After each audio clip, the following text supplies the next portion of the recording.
because we had breaking news yesterday, we had to push Mock Monday back, but don't get it twisted. We still got Mock Monday for you. We're going to unveil 3 prospects that the Cleveland Browns could possibly get in the late rounds, 5th, 6th, and 7th, that can help this team out. We'll talk about that and much more on this episode of the Locked On Browns podcast. You are Locked On Browns, your daily Cleveland Browns podcast. Part of the Locked On Podcast Network. Your team every day.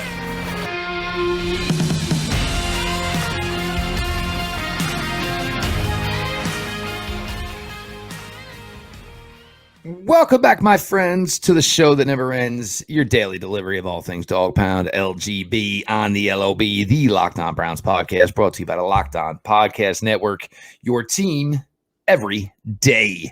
Your host, Jeff Lloyd, at Jeff_LJ_Lloyd. Of course, Mr. Garrett Bush at GBush91, the ultimate Cleveland sports show, 92.3 The Fan, on-air personality. The barbershop Saturday mornings, G, always got things cooking over there. So make sure you pop in there as well. Check Garrett Bush out wherever you can get him. And let's hope, in busy times like this, Garrett Bush's voice is going to hold through next weekend because there's a lot of talking Cavs in the playoffs, Guardians, Cleveland Browns, OTAs, Cleveland Browns, NFL draft talk. And like you said, Mock Draft Monday had to take a back seat with the talks that broke yesterday. But, G, we're going to get to some, and look, we kid, when you're this close to the draft, every day is Mock Draft blank day. G. Bush, what is on tap today? Well, listen, we are going to get into the first part of a series, top 5 bust for the Cleveland Browns since 2010. We're going to unveil number 5. You guys should get a kick out of that. The names and blast from the past. Boy, I tell you, man, I'm glad we're on the right track now because this was painful to create. But we'll get to number 5. Coming up, we did new Mock Draft Monday, but we're here on Tuesday. We'll do the mock draft on today. So what we'll get to is 3 positions. We've been concentrating on the top 3. We're going to give you 3 impact players the Browns can potentially get in the 5th, 6th, 7th rounds that can make an impact on this team. But first, Jeff, let's get to the top of the draft. Everybody wants to know, what are we doing at the top of the draft? And this is courtesy of Dane Brugler. And he had his mock draft out, I believe, last week for the Cleveland Browns. And some of these familiar names, Gervon Dexter, senior D-tackle of Florida. We kind of highlighted him last week. But a new name at 98. Last week it was, I believe, a safety at number 98. This time you're going to get Yaya Diaby, who's an edge rusher out of Louisville. And then the top 4 are the 2 fourth-round picks that they have. They have the Browns taking a quarterback. And Jake Hayner out of Fresno State. Now, they've been linked to a lot of quarterbacks. With that pick, I think the Browns will try to take a reclamation project or a project quarterback somewhere in the draft and stash him on the practice squad. And you need camp arms, Jeff. So you're definitely going to be bringing guys in. And there's a lot of different guys that could be at that position. Dane Brugler has Jake Hayner going from Florida State. And then in a second, with the 4th round pick 126, Jamie Robinson. We'll get to him a little bit later. We're going to concentrate on this segment, the top 3 picks. Have you seen any drafts so far, Jeff, where they've combined those 3s? I haven't seen that yet. If you would project a sort of move up somewhere early in the 2nd round. I haven't seen anybody that they would draft or any mock drafts that say they like a guy so much that they would go up and get him. Obviously, those things are very hard to predict. But pick 74 and pick 98, we've kind of talked about that a little bit. But let's get into the edge rusher, Diaby from Louisville. Well, Yaya Diaby, and look, here's going to be one of the negatives because, when you talk about a guy, what, Yaya Diaby did as far as, testing numbers, a relative athletic score, the RAS score, 9.84. Max here is 10. Talk about a guy 6'3" and change, 263 pounds, runs a 4.5 40 and has a vertical jump of 37 inches. Why would this guy even be a guy that would be available in these rounds? Well, essentially 1 year at Louisville. this past year, 14 tackles for loss, 9 sacks, didn't get much playing time up until this year. So this is a question, of a guy where, the athleticism obviously was always there, eventually maybe the ability, understanding the nuances, finally caught up to him. So somebody like this, you get someone like this and you realize, what, there could still be more to come with a player like Yaya Diaby. And then you get into the fact that you hired Jim Schwartz, Jim Schwartz, and we know what the reputation is. The reputation is for developing defensive line players, whether it's interior, whether it's exterior. If you caught any of Myles Garrett speaking today at OTAs, I mean, he had the Cheshire cat grin in talking about Jim Schwartz and what is going to be, the role for him, and, understand, and you just saw Myles. And one of the things, and, this will apply to Diaby, this will apply to, 00, and it's a shame it's not 007 anymore. Hey, some single digits still may open up here. So, Ogmani Okoronkwo, I don't know if I'd run out and buy that 54 jersey yet. But, I think Myles Garrett, and the reason you got to see the smile is because, and Myles, to his credit, has become a really, really disciplined and functional within the system player over the last couple of years. But when you have special players with special abilities, and Yaya Diaby is one of those guys, the one thing you don't want to do is coach instinct out of him, coach gamble out of him. Look, if, guys are pulling at Myles, what's the idea? Gee, make sure this play goes inside of me. Even if I get blocked, I set the edge, I did my job. It's kind of getting some vibes where Jim Schwartz is telling Myles, hey, look, man, if you got to do some Myles Garrett voodoo and the plan is to stop a running play for 2 yards, but you can blow it up for a loss of 2 yards, I might give you some creative opportunities. So you go out and Yaya Diaby comes in here and what's he, maybe fourth the end, fifth the end? Isaiah Thomas is here. You got 00 as well. You've got Alex Wright. You want to get athletes in the building. You bring a guy like this in here, I'm fine with it. I really am. The only one, I question of these first picks we're highlighting here is the quarterback at 111. In my opinion, I don't even know if I need to draft a quarterback to be QB3. We've already got our backup quarterback. We know who the dude is, was in the system last year. We understand the system's changing this year, but some of the changes you're going to make for Deshaun Watson also enabled Josh Dobbs. Hey, if there's more opportunities with my legs because we're spreading people out, that speaks to Josh Dobbs as well. So, I'm looking wide receiver there. There's some really good names that would fall into that range. One, and this will be a question because, we know, obviously, what Andrew Berry likes. But, Tyler Scott from Cincinnati has been a very, very, popular name. And one I love, and the age will definitely be a question, is Bryce Ford Wheaton out of West Virginia. 6'3", 220, 62 receptions last year, 620 yards, West Virginia. It wasn't that great. His relative athletic score, let's put it this way, since 1987, he tested as the 113th best wide receiver. This is going back to 1987. Yeah. So look, although the Browns, those first 3 picks, and, I will be one, oh, he went. Browns won't have a chance. Oh, he went. Browns won't have a chance. But there'll be some talent available. They are not going to be day one, I'm saying, starting, rolling out. But as of right now, the only question the Browns even remotely have as far as a starter on their all-22 is who's the D tackle next to Dalvin Tomlinson? Because, here's the question, obviously, what he's been through. Tristan Hill, same type of thing. Perion Winfrey, none of us know how that situation is going to play out. You could fix this real quick with a veteran in the next 10 days. But, you're looking at what could be, that'd be the only true competition for a starting job right now. Yeah, it's one of those positions where that you still got the tackle, the defensive tackle as well. In this draft, mock draft, I really like this move is because you get a guy who is athletic, that's going to be a freak of nature. He's running 4.5, and the best part about it is he's going to be young. He has yet to get his best work in, right? I think he gets a lot of his sacks just off athletic ability. Just think Which about is what's going to fine. happen. Which is fine because once That's old fine. linemen start getting gassed, and they're like, well, damn, you see that boy run by me? Just think when the technique comes in, when he's able to rep it, when he's able to get it, and the light bulb goes off. And I want to get as many guys as I can that's going to sit next to Myles Garrett and learn from the tricks of the trade. You know what I mean? So this is I like what they did at 74. I definitely agree with you. I'm not wasting my pick on no quarterback. That's the least of my concerns. I don't need to be stockpiling, especially at 4.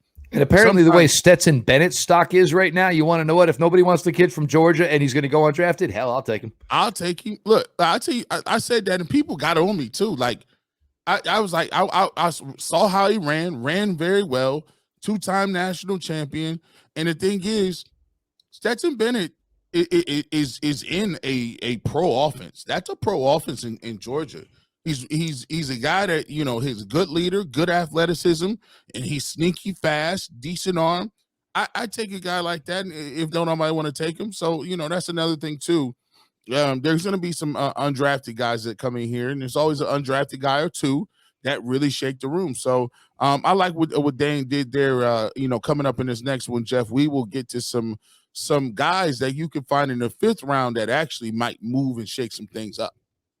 There's no question. And for me, you know, look, you know, when you don't have a 1st-round pick, you don't have a 2nd-round pick, you know, the thing is, well, I got to come back on day 3, and I got to find some guys that can make our roster. We're going to get to day 3 of Dane Brugler from The Athletic. If you have a subscription to The Athletic, you are enabled to the beast, so you can check out all these products. If you don't, you want to know what? Now's the perfect time. And even if you only want the subscription for a month, go ahead and do that. You get the beast. Dane Brugler does incredible work. His draft guide is insane for a guy who has 4 young children at home between he and his wife. How he's able to put this out year in, year out, it just absolutely amazes me. Jeff Lloyd, Garrett Bush, continuing here on your latest Locked On Browns. Grand slams, no-hitters, and double plays are back, and there is no better place to get in on the MLB action than FanDuel, America's #1 sportsbook. That's because right now, new customers can step up to the plate with a no-sweat first bet up to $1,000. Just go to FanDuel.com/lockedon, sign up, and place your first bet and get up to $1,000 back in bonus bets if you don't win. You know, me, Pete Alonso, bet on whether or not he's going to hit a home run. He's got 8 so far in through like 17 games. That's not a bad bet. You know, is a pitcher going to go over, under on the strikeout total, or same game parlay? Look, I'm going to sit down and watch my favorite baseball team. I'm going to watch the entire game. So if I can find 2-3 bets that work out where I can put some money in my account, I'm going to go ahead and do that. So do not miss your chance to get a no-sweat first bet up to $1,000 when you join FanDuel today. Just go to FanDuel.com/lockedon to sign up. FanDuel, official partner of Major League Baseball. Welcome back to the Locked On Brown podcast, your team every single day. And thank you guys for making us your first listen of each and every day.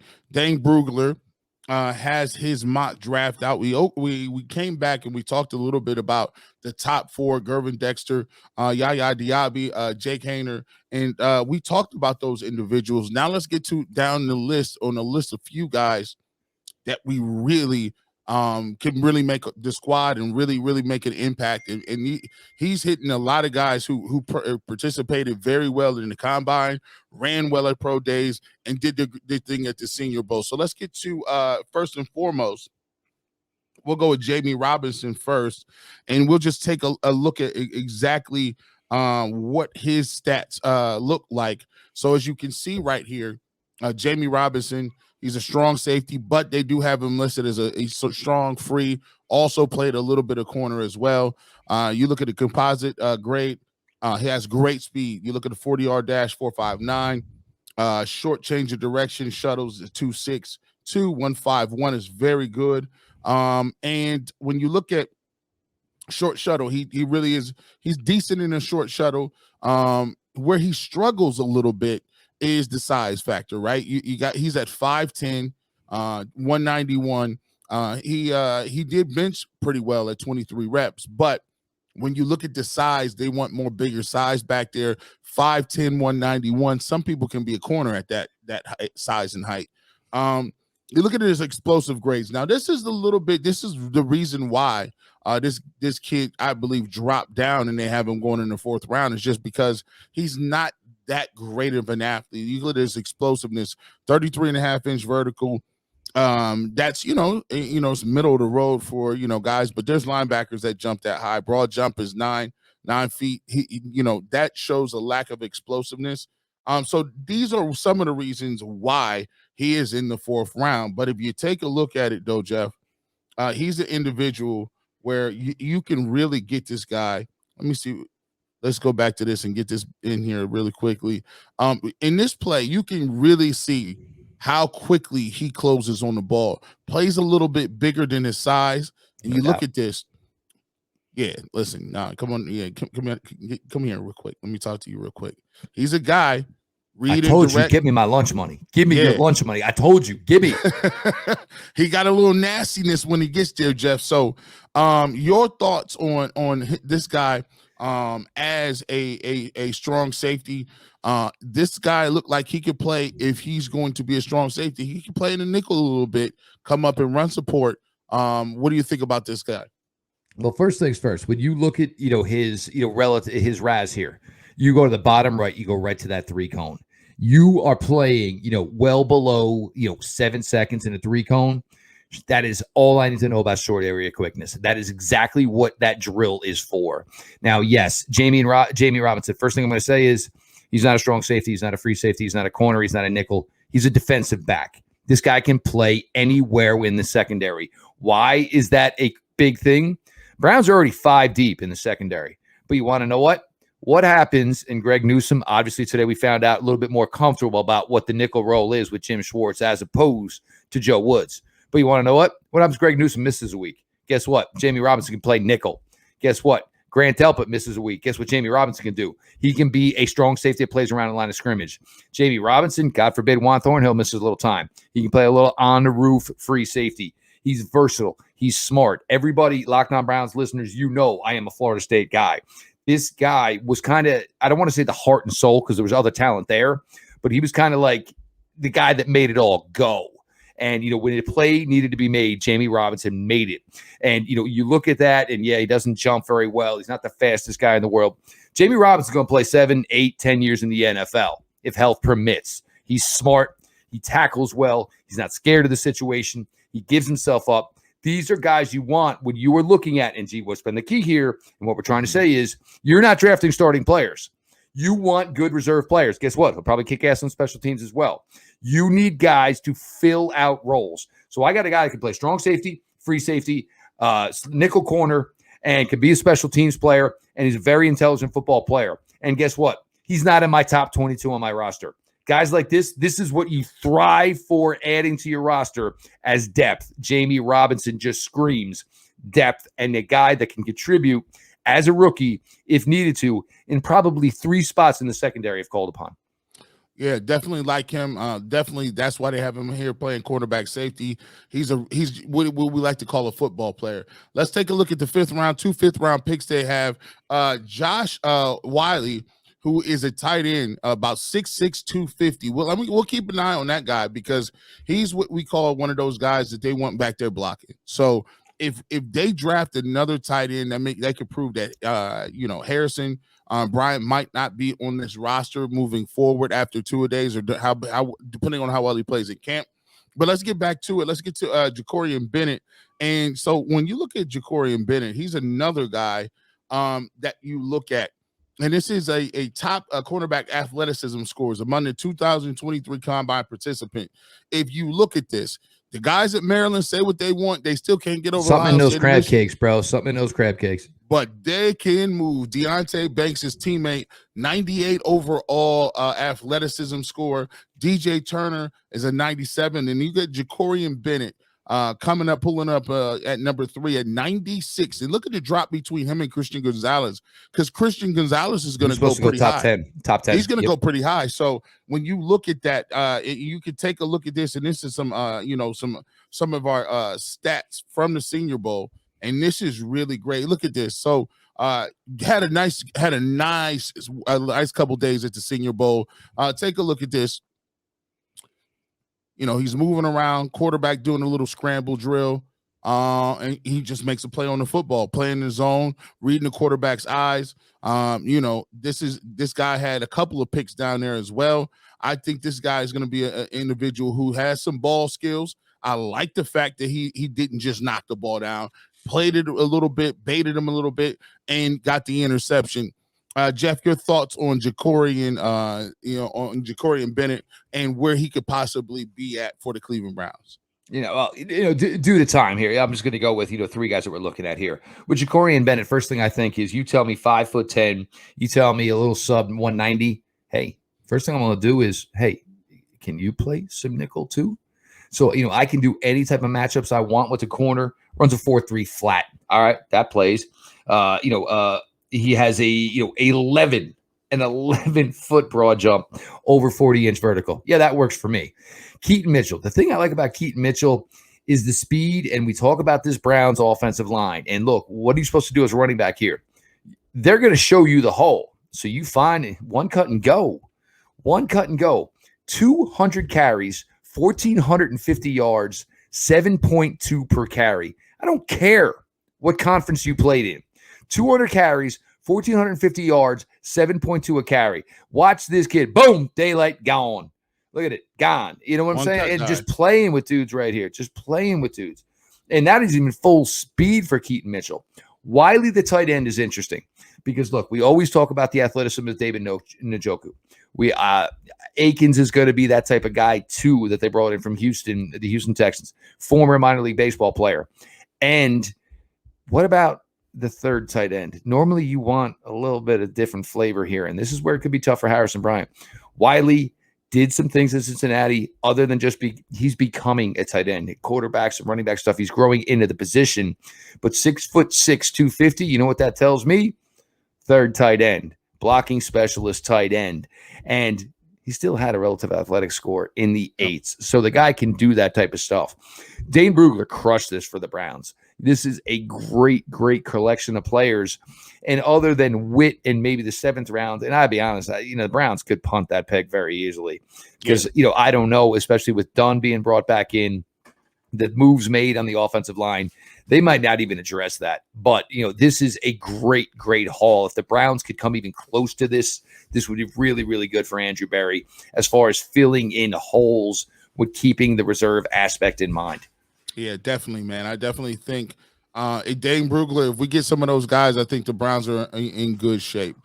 Coming up here now, Jeff, we're going to get into in the third segment. Buckle up and pull out the tissues, kids. Buckle up, fellas. We're going to get into the biggest bust since 2010. You guys are going to enjoy this one. It's Jeff Lloyd. It's Garrett Bush, the latest Locked On Browns. Look, for everybody, who makes us your first listen, we appreciate it. To the day oneers who've been here, every single day. You guys are the best. You're the glue to why this show has the success it has, closing in on 5,500 subscribers on YouTube. Make sure you subscribe, notifications on. And as far as the audio side, anywhere you go, whatever your favorite podcast platform is, always available, always free. Welcome back to the Locked On Browns podcast. We're going to get into this is the first of a 5-part series. We'll go counting down from 5, the top 10 biggest busts in Browns history. And if you didn't already get a sneak peek, coming in at number 5, biggest Browns bust since 2010, Justin Gilbert. Now, coming out of Oklahoma State, the cornerback. And he was a guy, cornerback. He was a punt returner, kick returner. And believe it or not, this guy was one of the biggest busts, not because he just, couldn't play or he lacked speed or he lacked athleticism. The guy would miss hundreds and hundreds of meetings just because he would oversleep. So this is a little quick article talking about it. Gilbert played in 12 games for the Steelers last season, and this was taken from a little bit a while back, but mostly on special teams. He played only 11 defensive snaps early in the season, and Mike Tomlin quickly ended that experiment. The day Gilbert was waived, Browns left tackle, one of our good buddies, Joe Thomas, tweeted, "If you don't like football, it doesn't matter how talented you are. Your star will burn out quick." Gilbert's downfall came as no surprise to former Browns veterans such as Carlos Dansby, and Dante Whitner, who tried to set Gilbert straight but failed. Whitner was so fed up with the former Oklahoma State product that he didn't even want to be associated with him in any way by the end. Teammates of Gilbert said they'd never seen a player be late to so many meetings or be so irresponsible. In 3 seasons, Gilbert has started only 3 games and intercepted 1 pass. His 4-year contract with the Browns, worth $12.8 million, was fully guaranteed. I hope he saved his money, Jeff, because that guy, after he left the Steelers, never got another shot. And once again, just horrible evaluation of talent at the top of your draft. And guess what? This is just him. Wait till you see some of these other names. But Jeff, your thoughts at number 5, and what did you think way back then when they drafted Justin Gilbert? Now, this is actually kind of where it's funny. We were actually doing a show back then, live coverage of that draft. And, I'm sure a lot of guys know Jeff Risdon does fantastic work. Jeff Risdon, grew up as an Ohio kid, grew up as a Browns, fan.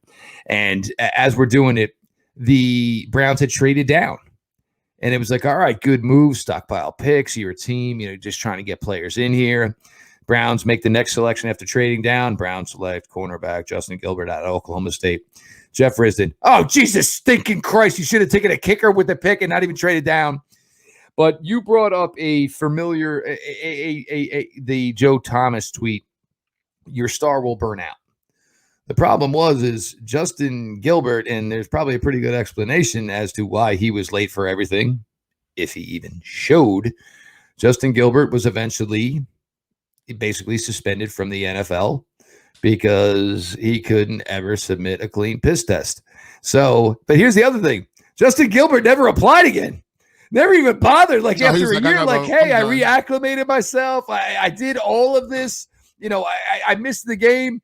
No, it was, basically it was thanks for the $12 million. Basically is what it was. And, look, I mean, that would be, if somebody wants to write a story and maybe piggyback off of this, how about where is Justin Gilbert now? Because my guess would be somewhat involved, hopefully if he was smart, somehow involved in the dispensatory business is where Justin Gilbert should be. Because that's the reason Justin Gilbert was never on time. That's the reason Justin Gilbert was always late. And he was always sleepy. And even a team like the Cleveland Browns, where it was, hey, you're a first-round pick, you get 67 chances. Even the Cleveland Browns said, man, hell no. We'll even trade you to the Pittsburgh Steelers because you know what? We have so little faith in you. We will literally trade you to the Steelers. And by the way, yes, 1 interception in his career, pick 6 to the house off of Joe Flacco. And, it's so crazy, man. It's just, the guys like that. Wait till you hear some of these names for Blast from the Past. And they all turned out for different reasons. That's the interesting part of it. It is. And, so, when we get to it, coming up on next show, we will get on Wednesday show the 4th biggest Browns bust since 2010. There's a lot of people that you can definitely try to see and kind of prognosticate and forecast to be at number 4. As a matter of fact, go ahead and let us know in the comments section on YouTube whether you believe Justin Gilbert belongs in that at number 5. Should he be higher? And also give us your preview. Who do you guys have in the comment section that coming in at number 4? We'll definitely take a look at some of those, and we appreciate your comments and definitely checking in with the show. And one other thing, if anybody knows anything about Justin Gilbert, please tag me, G Bush on Twitter, because I would love to know what Justin Gilbert is up to these days. And look, and being real, I hope the dude's okay. I hope the dude still got some money. I hope his family, all that stuff is good. And look, some of this stuff, we talk all of this stuff about the potential of the draft. Every now and then you gotta say, oh, that one was a clunker. Jeff, if you got $12 million and you say, all right, if I was responsible with it, I got a $500,000 house. You was more responsible. I could say I'm gonna put it away and I could pay myself $200,000 a year. So $200,000 a year for 10 years. Now listen, that's $2 million, right? Well, unless he's got kids, because then that means he's broke. That's the way that works. Yeah, listen, a child, and if especially if you are, a lot of these guys, unfortunately, they're the Nick Cannons of the world. Nick Cannon has like 11 kids, and at that point in time, yeah, you're working to pay your people, get your kids some clothing. So yeah, to be fair, Justin Gilbert ain't got Nick Cannon money. That's the other. And actually, oh my good Lord, you brought up a Nick Cannon reference. That's and crazy. The Nick Cannon reference is gonna tie into this top 5 eventually of this list, which is kind of crazy as well. I can't even believe you dropped that and you wouldn't even think it twice about it. Oh, damn, that was good. But a blast here today. Look, Dane Brugler is one of the absolute best in the business. And I am glad to call him a friend. I love the fact that I could reach out to him and just, hey, this is something I haven't seen yet. And Dane's got information upon information. If you are a draft prospect and you got in a fist fight over extra mac and cheese in the lunch line in 5th grade, Dane Brugler will know about it. And most likely it will end up in the beast. He is Garrett Bush at GBush91, Ultimate Cleveland Sports Show, part of the panel. Guys are doing a great job. They got a million things going on over there right now. I don't know how Mikey McNuggets puts together every day because you got Cavs playoffs, you got the Guardians, you got draft coverage for the Browns. So make sure you're checking that out. 92.3 The Fan, Saturday morning, the barbershop. G's there, always cooking. Was over there this morning as well. G is everywhere and anywhere where they want him. And so you want more Garrett Bush, make sure you're following at GBush91. Myself, Jeff Lloyd, at Jeff_LJ_Lloyd. The show at Locked On Browns, follow back account. For all the day oneers who make Locked On Browns what there is, you guys are the real ones. You guys are the fan. We appreciate you so much. YouTube, make sure you're subscribed.